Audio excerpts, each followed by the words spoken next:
تعال اقول لك على حاجتين لو عملتهم واستمريت عليهم بنسبه كبيره هيساعدوك ان هم يقللوا من درجه قلقك او ان انت اصلا ما يجيلكش قلق.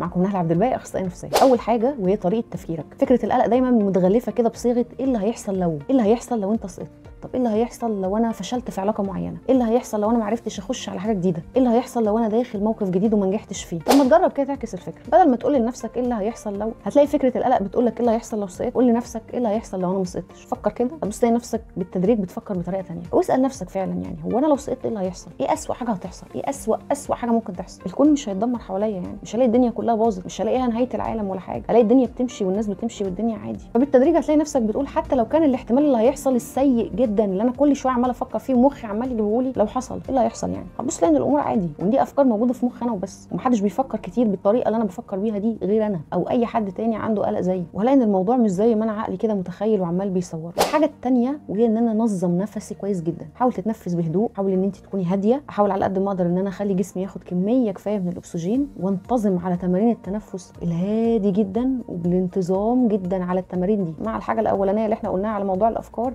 بالتدريج لما يكون ده لايف ستايلي ويكون هو ده نظام حياتي، بالتدريج هلاقي حده القلق بدات ان هي تقل جدا عندي. لو عملت الحاجتين دول او عملتي الحاجتين دول وبرده القلق برده ما قلش، ما تترددوش ولو للحظه ان احنا نلجا لجلسات العلاج النفسي. ولو عاوز تحجز جلسه علاج نفسي اونلاين، هتلاقوا لينك الحجز موجود في البروفايل اللي موجود تحت اسمي بالظبط.